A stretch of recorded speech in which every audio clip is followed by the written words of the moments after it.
नमस्कार, मैं हूं अर्चना गुप्ता। समय नेशनल पे आपका बहुत बहुत स्वागत है। आज मैं बात करने वाली हूं एक इंटरव्यू के बारे में।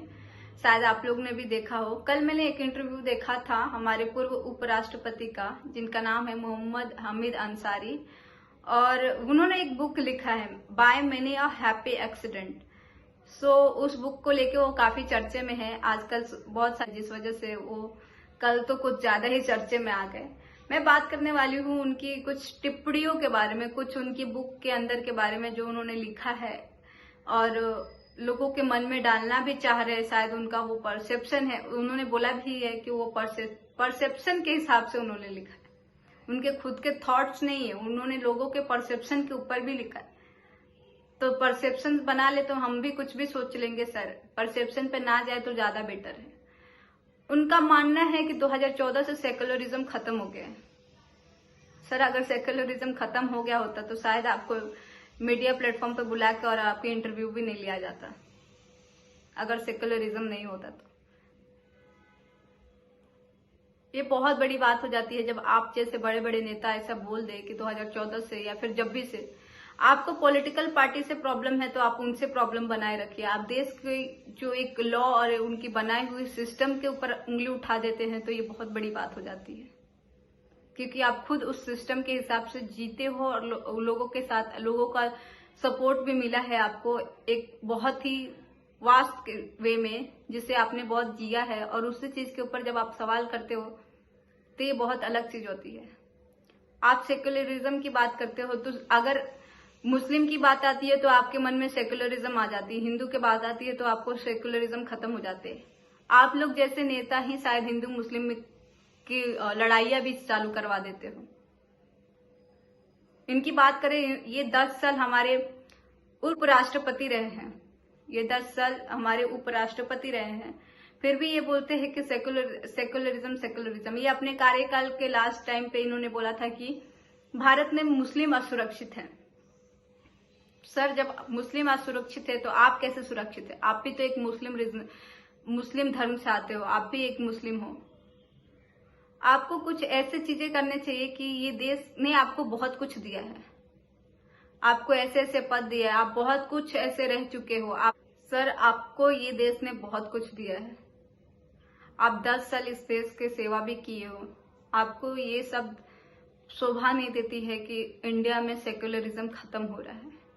अगर सेक्युलरिज्म खत्म होता तो आपकी बातें भी शायद चर्चे में ना होती, उसमें भी तो सेक्युलरिज्म आते। आपकी भी बातें वही लोग करते जो आपसे रिलेट करते, जो आपके साथ होते, और ना ही आपके बुक को इतना महत्व दिया जाता। मेरे हिसाब से तो नहीं दिया जाता अगर सेक्युलरिज्म खत्म हो गया होता तो। दूसरी बात, जब उनसे सवाल किया गया कि जब आप अपने कार्यकाल में थे तभी भी आपने बोला था कि मुस्लिम असुरक्षित है, क्या अभी भी आपको ये लगता है? उनका जवाब आता है कि हाँ, आज भी मुस्लिम असुरक्षित है। तो मैं आपसे पूछना चाहती हूँ, मुस्लिम असुरक्षित है तो बाकी क्या सुरक्षित है? आपको किस हिसाब से लगता है कि मुस्लिम असुरक्षित है? आपने उसके ऊपर कुछ रीजन नहीं बताया। आप बोलते हैं कि उसके लिए अलग से आओ, आपके साथ डिस्कशन, आपके साथ डिबेट करें। सर, ये कोई डिबेट की बात नहीं है। आप ऐसे ऐसे बड़े बड़े स्टेटमेंट दिए जा रहे हो और हम आपके लिए उसको अलग से बैठेंगे, ये तो बहुत बड़ी बात हो जाती है। फिर हामिद जी बोलते हैं कि यूपी में धीरे धीरे मुस्लिम लोगों की असुरक्षिता बढ़ते जा रही है, वहां पे बहुत ऐसी चीजें होती जा रही है। आपको ऐसी क्या चीज देख के लगी जिससे आपको लगता है कि मुस्लिम असुरक्षित हुए जा रहे हैं और सेकुलरिज्म खत्म हो जा रहे हैं? अगर आपको कोई पॉलिटिकल पार्टी से, आप लोगों की ऑपोजिशन से प्रॉब्लम है तो आप उन पे बात कर सकते हैं, लेकिन आप कंट्री के, आप यहाँ के एक नेशनलिस्ट और यहाँ पे जो लोगों हैं उनके माइंड को चेंज करने में ना लगे तो ज्यादा बेटर है। क्योंकि आप लोग हिंदू मुस्लिम करते हैं और हिंदू मुस्लिम करके आपकी वजह से हमारे पूरे देश को आहत झेलनी पड़ती है। आप बोलते हो कि ये चीजें है, वो चीजें है, और बाकी जो पब्लिक है शायद आपसे इन्फ्लुएंस भी हो जाए क्योंकि वो आपको एक आइडल के तौर पे मानती है। तो जो आप ये सोच रहे हो कि सेकुलरिज्म नहीं है, तो इसके लिए आप पहले खुद को अंदर से ये सोचो कि अगर सेकुलरिज्म नहीं होता तो आपको कोई बुलाता भी नहीं, या फिर आपकी बुक का एडवर्टाइज करता हूं। अगर सेकुलरिज्म नहीं होता तो सर आप बहुत ज्ञानी होंगे, आप बहुत बड़े इंसान भी हैं, आपको ये सब चीजें शोभा नहीं देती है। हामिद जी, एक बार और आप इस चीज के ऊपर सोचे, माइंड का आपने सीधा जो आपसे सवाल कर रहा है उस एंकर को आपने बोल दिया कि मानसिकता उनकी ठीक नहीं है, और आप एक परसेप्शन पे लिख देते हो कि इंडिया में सेकुलरिज्म खत्म हो रही है। तो ये तो बहुत बड़ी बात होती है। परसेप्शन पे तो हम कुछ भी चाहे कुछ भी लिख सकते हैं।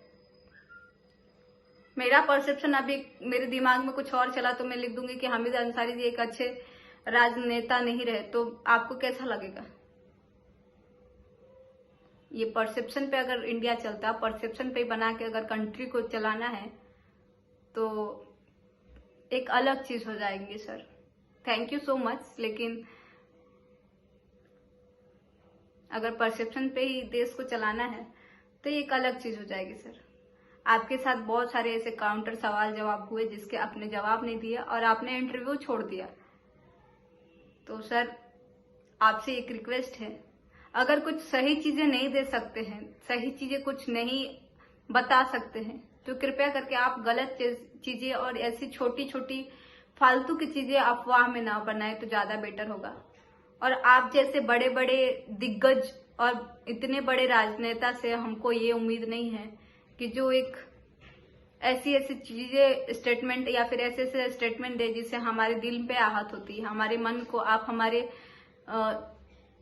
दिमाग की सोचने की क्षमता को चेंज करने में लगे रहते हो। हम सोचते कुछ और है, आप बोल कुछ और देते हो। सर आपसे ये उम्मीद नहीं रखते हम। थैंक यू सो मच और देखते रहिए समय नेशनल। फिर मिलेंगे एक दूसरे वीडियो के साथ, तब तक के लिए बाय।